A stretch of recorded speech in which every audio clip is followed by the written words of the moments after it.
The subconscious mind stores all conscious, unconscious splits, all ratios of perception that are imbalanced. The superconscious mind stores all ratios of perceptions that are balanced.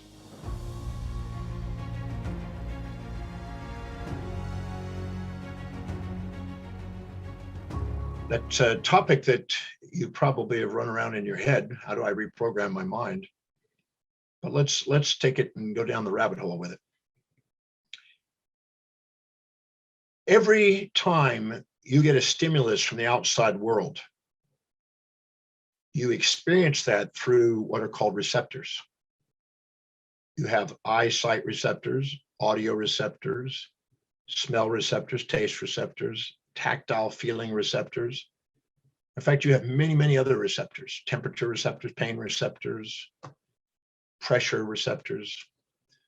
Each of these receptors stimulate a nerve receptor by the stimulus that you have, and that causes what is called a graded potential, which goes down the nerve of the receptor.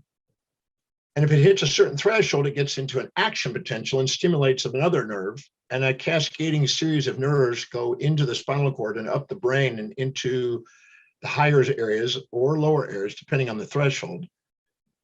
If it's sub-threshold, you may not be conscious of it. If it's above threshold, you may all of a sudden become aware of it. All the information that goes in there, as it goes up into the brain and up the spinal cord, it gets associated with other nerves. And those can contain experiences that you've had previously that get associated with the stimulus. If you've gone out on a date, and every time you've gone on a date, it's a guy with dark hair. And you find out that every time you go out there, he becomes a certain erratic behavior, and you associate that with dark-haired guys. You're going to have associations with that, and your response to that stimulus is now going to be a perception of avoid. If you've had an experience of a bunch of nice, pleasurable, pleasant things with the dark-haired guy, you may associate with something, oh, I like that, it's attractive, I can trust that. So every experience that you have that from these stimuli of all these receptors go into the brain and summate into experiences through what they call associative interneurons. And these interneurons, the greater the number of neurons as you go up in the brain, the greater the number. And as you go down in the spinal cord, there are very few. In fact, you've probably heard of a monosynaptic reflex where somebody hits your knee with a reflex hammer and you just stimulate. That's something that you don't have any option over. Stimulus response. And so if something comes up in your life that you have a stimulus response, that means you don't really have any control over it. But as you go up into the brain, you get more and more interneurons, more and more associations made. And the probability with a greater sample size of interneurons is more of a 50-50. That means that there's advantages and disadvantages to that stimulus. And you're more active, not reactive, because you have more options on how to perceive that stimulus. And so you're free to decide to do something or not. There's an area of the brain called the amygdala, and anywhere from the amygdala kind of down into the hindbrain is where we react before we think. And anywhere from that area up in the cortex area, we think before we act. So if we have a stimulus, the higher we go in the brain, the higher the probability of thinking before reacting. And the more it's down in the primitive part of the brain, the more we react without thinking. So every time you have a stimulus that comes in, if you have had nothing but positive response or nothing but negative response from previous experiences, you'll keep in the primitive part of the brain because it will be registered as something to seek, prey, or something to avoid, predator. And you'll have an impulse towards, or you'll have an instinct away. So anytime you've had a stimulus through those receptors that have come in that you've associated only positive with, no negative, or only negative with, no positive, in the lower areas of the brain where there's less interneurons and associations, the more reactive you're going to be, the less you're going to think about it, the faster you're going to respond. And those perceptions that have been stored in an imbalanced way are called the subconscious mind. The subconscious mind stores all previously imbalanced associations that you perceived about things. For instance, let's say you meet somebody and you're infatuated with them, and you're conscious of the upsides, unconscious of the downsides. You're ignoring the downsides. You have a form of ignorance, and you're not seeing the whole individual. You're just seeing the upsides, and you're infatuated. So now you have an impulse towards, like a prey. You want to consume it. And some of you have been in a situation you want to consume that person you're infatuated with, literally. And you also could meet somebody that you resent, that you're conscious of the downsides or unconscious of the upsides. And now you're going to have an instinct to want to avoid them because they represent predator, and you want to stay away from that. That's danger. You have an impulse towards prey and an instinct away from predator, seek and avoid. As a result of that, those are associations that are made that now, if anybody reminds you of that, secondary associations, or you see a stimulus that reminds you a little bit like that, you immediately avoid or seek. And so again, systems one thinking comes in where you're just reacting before you're thinking, and it's a survival response for, prey or predator, seeking or avoiding. And the subconscious mind stores all impulses and instincts, all conscious and unconscious splits, all imbalanced conscious and unconscious states that are part of the more primitive part of the brain where there's not as many associations for fast responses for survival. And so when people have their subconscious mind running their life, it's a survival mode. And it's a subcortical area of the brain that's primarily being involved. And it's basically sitting there with seeking or avoiding mechanisms. And so you're basically an automaton reacting to these misperceptions and the associations you made previously. And you're living sort of in the past through trial and error from your experiences. But what happens if all of a sudden a stimulus comes in and it gets all the way into the higher part of the brain where the sample side of associative neuron, the interneurons are there, and you have a mean distribution of pain and pleasure, positive and negative, seek and avoid? What happens is that most advanced part of the brain, the medial prefrontal cortex and prefrontal cortex, is sometimes called the executive center. And what it does is it stops, assesses it, looks at the ratio, balances it, and mitigates the polarities to it, calms it down and governs it, and takes and dampens the extremes of polarity and make you think before you react. Now, the executive center, every time you balance out your perceptions and govern yourself, I call that the superconscious mind.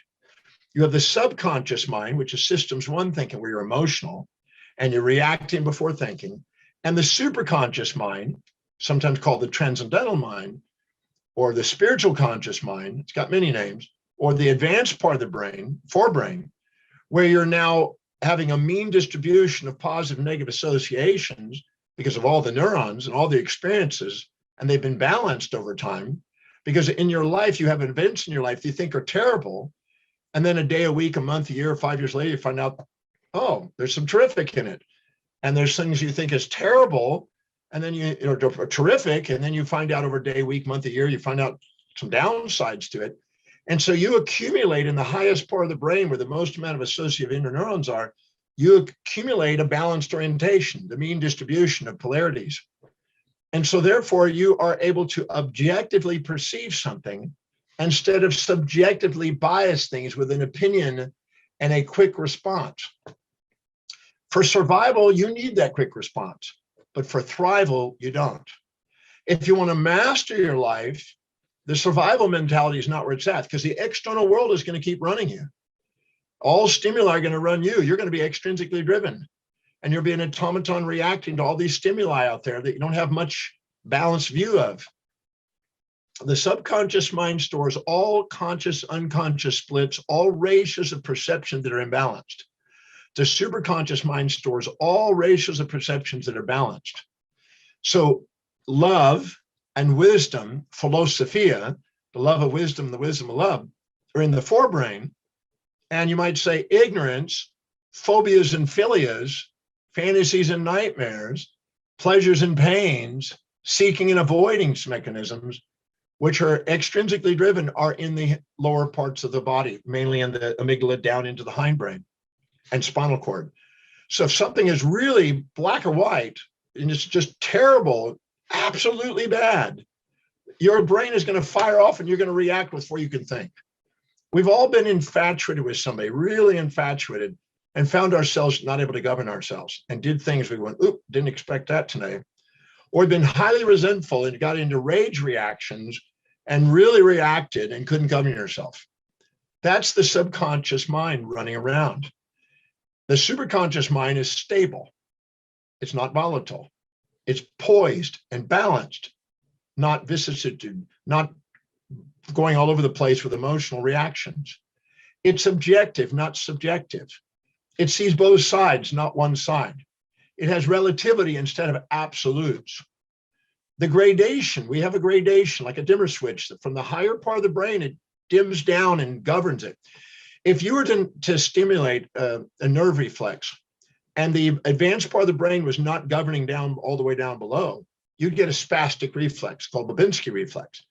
But if you have a cortical control from the advanced part of the brain doing it, you have a fine motor control. You can't play a violin from the stimulus response down below, but you can from mastering the part of the brain that's actually involved in governance, to make fine motor skills to be able to govern those very subtle systems. They're not firing all or none, they're firing with gradations. So when you're able to see both sides of an event, when you first infatuate with somebody, you eventually discover, well, they're not what you thought. And eventually find out they got things you like and things you dislike. And the things that you resent, you find, well, they're not what you thought. They have things you see that you like after time. Eventually you get to discover that the person you love has got both sides. And therefore, when you're actually loving something, you're able to see both sides simultaneously.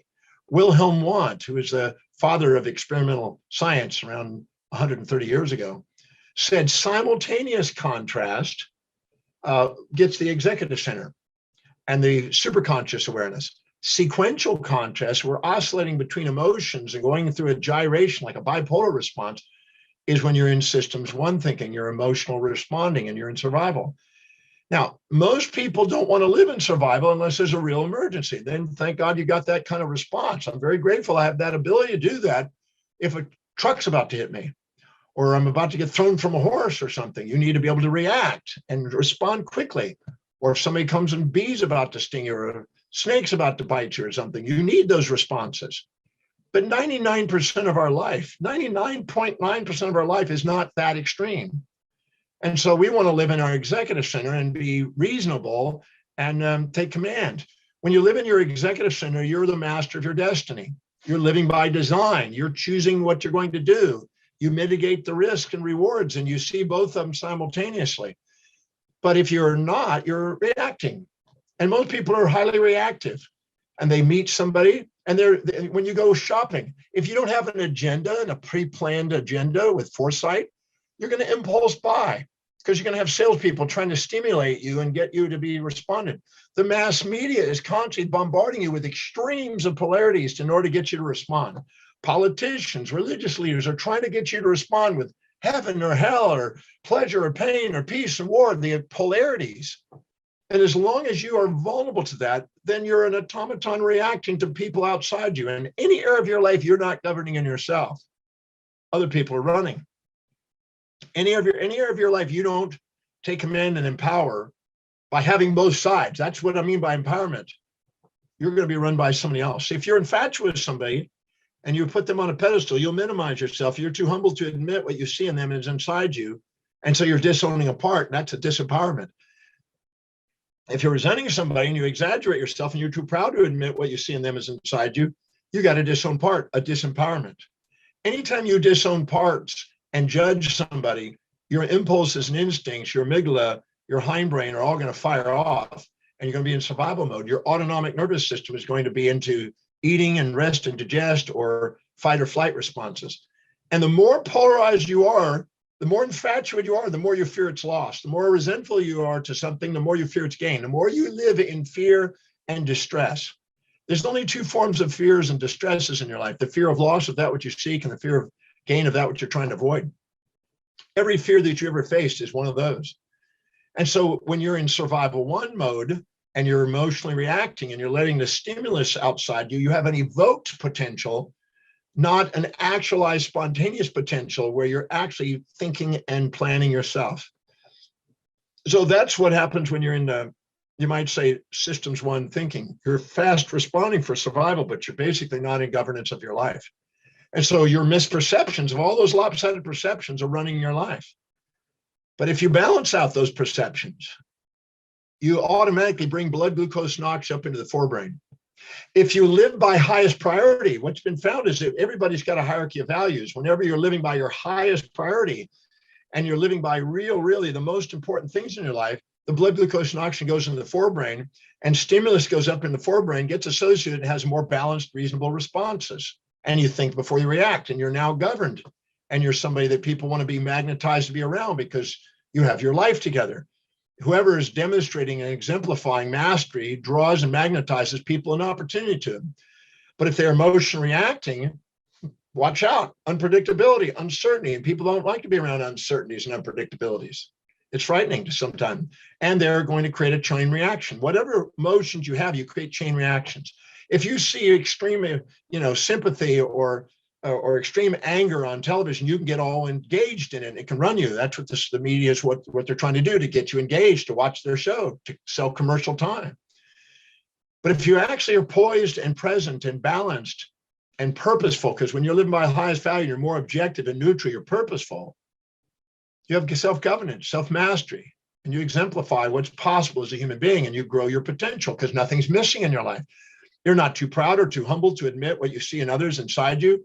You embrace both sides of yourself. How are you going to love yourself if you're trying to get rid of one side and only trying to get the other side? Trying to get rid of half of yourself and trying to be only one-sided is futile. And trying to change other people to live in your values or trying to live in other people's values is futile. So systems one thinking is there for survival, but it's not thrival. It's not mastery. So for all these years, I've been watching people do this, and I see people have struggles with that, and they have futilities and frustrations, and they disempower their life. And then they wonder why the world's running them, and they become victims of history, not masters of destiny. And they have false attribution bias. They blame the things on the outside and exaggerate the negatives in something, and blame things on the outside, exaggerate the positives. And as a result of that, they're looking for something on the outside to save them. And these lopsided perceptions are there. If you go and you're highly infatuated and you got an addiction to somebody, or highly resentful and have a subdiction for something, you go for therapy or go for somebody, or come to me or somebody to try to balance it out. And because you want control of your life again, because you've lost control. And if it's really polarized, you end up with bipolar condition and even dissociative conditions, and sometimes delusions and schizoid behaviors, if it's really extreme. And that's what happens when you're in survival. It can be extreme. In order to capture prey and avoid predator, you've got to accelerate the adrenaline and cortisol in order to really capture the prey and do it. So we really subjectively bias our realities when we're living there. But the second we ask quality questions, see, the quality of our life is based on the quality of the questions we ask. And a quality question is one that brings balance to the mind. Pythagoras said this in his times, and Galen in his times, and Asclepius in his times, and throughout the ages, almost all great minds knew this. The quality of your life is based on the quality of the questions you ask. Every time you have a positive without a negative, or a negative without a positive, you have an ionic state. And all ions are looking for their opposites to balance the chemistry. And your brain has a homeostatic mechanism trying to balance its neurochemistry, trying to balance its electronics. In the more primitive part of the brain, you have synapses that work by chemistry. Then you go in the higher associations, you start working by electronics. Then you go even further, you have photonics. And finally, at the very highest levels, you have literally entanglement, which is the fastest system. And that's there to conquer and overrule the impulses and instincts of the systems one thinking. So if you ask questions that balance your mind, you liberate yourself from the emotional baggage that's stored in the subconscious mind. The subconscious mind stores all those imbalances, all those lopsided associations, all those things that you don't have control over in your life. And those can come from previous experiences. They all previous splits in conscious and unconscious awareness, things that we've injected into our lives by subordination to outer authorities. if we meet a mother or a father or a preacher or a teacher or somebody on the outside that gives us a moral hypocrisy that we're supposed to live by and that we can't, we beat ourselves up. All those are stored in the subconscious mind, sometimes called limiting beliefs or sabotaging components. But the second we balance out our mind, we don't have the phobias or the fantasies, and we automatically have governance, and we're now consciously aware and live by design. Many years ago, I started to ask, how do I take a person out of their emergency response system, danger response system sometimes, or fantasy response system, and how do we get them to self-mastery? That's been my dream since I was literally 18 years old. How do I get an individual to self-mastery? How do I help them break through those limitations of perception and get a more of a mean distribution and see both sides of things, aware? As Wilhelm once says, that's the individual that's fully conscious. See, if you're conscious something and unconscious something, you're not fully conscious. When you see both sides simultaneously, you have mindfulness, full consciousness, sometimes called enlightenment. And you have a homeostasis and balance in the mind. And your autonomics are balanced. You have resilience, adaptability, heart rate variability is enhanced. I mean, the physiological, almost all the symptoms in your body that you face are feedback mechanisms to try to balance your mind. Your brain is a homeostatic mechanism. It was basically, Walter Cannon wrote a book called The Wisdom of the Body and showed how the entire body is basically meant for homeostasis, balance. No matter what the perturbing events on there, the stimulus from those receptors are, you can maintain a balance. So in order to do that, you can ask quality questions. So I developed a system, which I call the Demartini method, which I teach in the breakthrough experience, on how to do exactly that, how to go from system one to system through thinking, how to go from the subconscious to the superconscious, how to go from reacting to proacting, how to sit there and being something that we're emotionally exaggerating ourselves with pride or shame, or living in infatuation, resentments, and we're gyrating all over the place, and run externally to be able to live spontaneously, inspired from within, and see both sides and not react, but actually proact as a master instead of some mass conscious reaction that sensationalism brings. And that's asking a question. For instance, let's say in the Demartini method, let me give you some samples of the questions. Let's say you have something you see that your mother ridicules you and criticizes you or something, or maybe your spouse does that. Your spouse is criticizing you. It asks the question, what specific trait, action or inaction, do you perceive this individual, my spouse, displaying or demonstrating that I dislike or despise or hate most? And I write down, verbally criticizes me. And the content of that is verbal criticism. The context is about the way I'm raising the children. Great. Now you ask the next question. Now you've defined what it is that you're reacting to. That's been stacked up through associations in your mind. Somebody criticizing, you've associated pain from that, and you're wanting to avoid that and withdraw from the man you love. And by the way, and you're most likely doing something that's challenging his values, or you're somehow arrogant and need being brought back down, back into authenticity, or you wouldn't be doing that. It's part of a mechanism of bringing you into balance, as well as you learning how to balance yourself. And by the way, if you don't balance yourself and learn the tools I'm about to show you here, you're going to end up having to be run from the outside world. People that don't listen to their physiology and psychology and govern themselves from within have to be run by politics and religion on the outside to govern them. That's where the moral hypocrisies and polarities come in, which actually are counterproductive. So what happens is you go in there and you now ask the question, okay, me, go to a moment where and when I've perceived myself displaying or demonstrating that same behavior. In Romans 2, in the biblical writings, it basically showed that we never judge another person unless it's representing a part of us that we're too humble or too proud to admit we have, but we have what we see. And when we're judging them, we're judging a part of ourselves stored in the subconscious mind. It's causing impulse and instincts. That's why we're avoiding it. So if all of a sudden you go in there and go, where do I do that? And you stack up where it was, when it was, who'd you do it to, and who perceived you that way, where it was, when it was, who perceived you doing that, and who did you do it to? And you do it until the quantity of when you've done it, the quality of what you've done is equal to what they've done.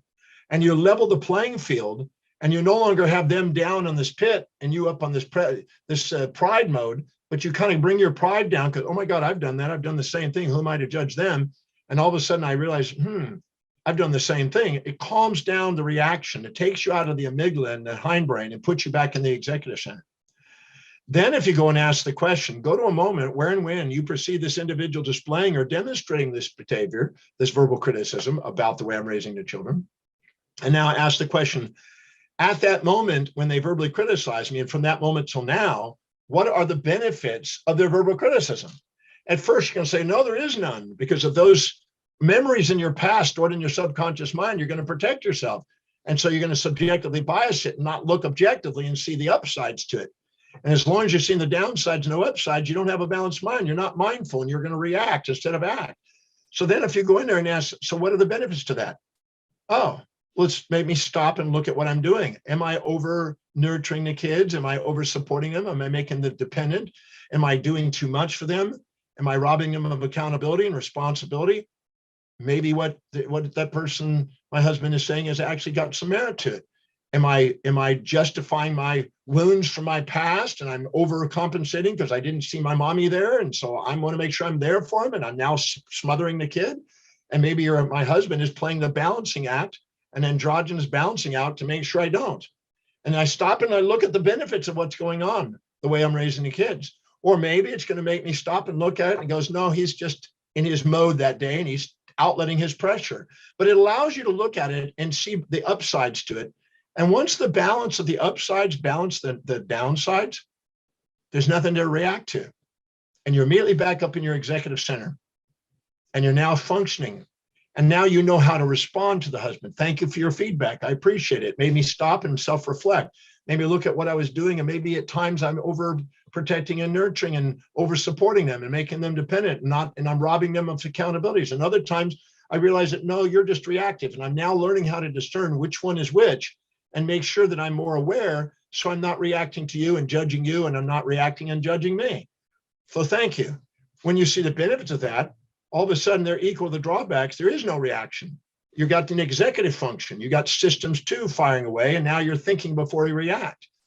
And then you could go further, and you could go to a moment where and when I perceive myself doing this, and how did it benefit the people I did and to the people who perceive me doing it? And I clear out all my shame and all my guilt from all the past experiences. Because if I've got guilt and shame of the past that's running my life, it's going to make me react to people who remind me of it. And I'm going to be resenting all these people out there that have nothing to do with them. It's about me judging myself, and they're bringing it into my life to make sure I don't leave it there hanging there. Every event in your life is trying to get you to clear the subconscious baggage and to turn it into superconscious fuel and liberate yourself so you can love yourself. We all want to be loved for who we are, but we're not going to be loved for who we are as long as we're sitting there in systems 1. We're going to be reacting. We're going to be projecting our values onto others and expecting them to live in our values, which is futile, or living and trying to live in other people's values, which is futile. But if you go in there and then you ask this next question, now go to a moment when you perceive the same individual doing the exact opposite behavior. When do they actually praise me? Because if I think they're always criticizing me, I'll react and avoid them, and I'll now undermine my relationship. If I see that sometimes they challenge me, sometimes they support me, I go, you know what? When I do things that challenge their values, they criticize me. When I do things that support the values, they praise me, and I can see that. And if I balance that, I stop the labels. If I went another step further and asked another question, at that exact moment when they criticized me, who had me on a pedestal where it was puffing me up, that was making me arrogant and communicating in an authoritative way to him to make him have to react that way? We don't attract criticism unless we're puffed up and challenging somebody, and they're bringing us back into authenticity. And if you stop and look at where was it and who was it that was playing the other, in your mind, it could be virtual or real, but somebody's praising you in your head and you're puffed up. That's why they're reacting, to bring you back down. You don't attract criticism unless you need to be brought back into authenticity. And then you look at that and you realize that every time they're doing it, they're helping me be authentic. And now you appreciate them for playing their role and making sure you're authentic. And many times you had fantasies about your spouse is supposed to make you happy all the time. That's delusional. Your spouse is designed to help you become authentic. It's to help you to bring balance into your life, help you to be authentic and be able to love for who you are, not for the fantasies you're holding on to. And many people come into relationships from Disney World and they come in with fantasies, and that person, that spouse, is there to help you balance it. And then you go to the next question, go to the moment where and when they actually criticize you. And if they had praised you in that moment, the way you fantasized, what would have been the drawback? Well, you'd have perpetuated your illusion, been self-righteous, not cleared out your own guilt of the past. You would have sat there and been a persona, and a false persona instead of an authentic being. And you basically sit there and not realize that he's keeping you under his control by praising you all the time. And you're now becoming a juvenile dependent and not having your independence. And you want to build a healthy relationship that's got a balance of dependence and independence, freedom and constraint, as they say. So if you ask those questions to an event that you think is terrible, when you're done, there's nothing there except thank you, I love you. And you can do that on the opposite side. When somebody's done and praising you, you can do that in reverse. It doesn't matter. There's nothing your mortal body can experience that your immortal soul, the state of unconditional love, can't love by asking quality questions. And that's the reason why I teach the Demartini method. Demartini method is a series of very precise, very scientifically reproducible questions that guarantee you going from systems 1 to systems 2 and move you from this emotional reactive state to the executive function, where you can master your life and pursue what it is that's your purpose and dream in life, and be inspired spontaneously instead of evoked from things on the outside, an automaton reacting to anything that's doing it, and purchasing and impulses at the stores, and then overspending, and then feeling guilty, and then having bills at the end, and emotional drama in your life, and where you're disempowered in all areas of your life, and then having to be controlled and powered by other people. The Demartini method is a science on how to re-empower your life and to help you go from system 1 to systems 2, from the subconscious to the conscious, and to reprogram the subconsciously stored associations you've made and get you out of the monosynaptic reflexes where you're reacting before you even think, and get you into your thinking mode and help you realize there's a magnificent order in the universe. By the way, the word disorder means missing information, and order means all the information's at hand. So when you ask those questions and see both sides and solve the questions and see the love, now you're back in order, and you're in order, and you're commanding the life. Whoever sees the order is the one that gives the orders and wakes up their leadership. You have the capacity to be a leader that way.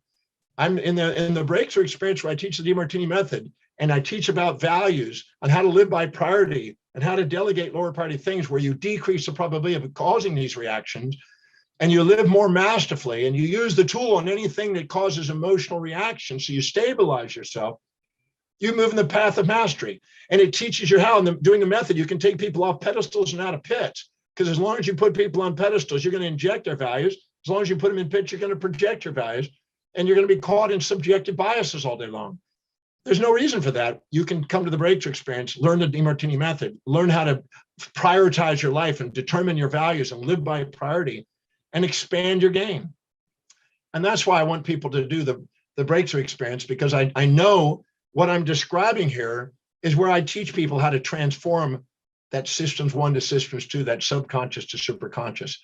And you don't want to sit there and just do little affirmations and little visualizations only.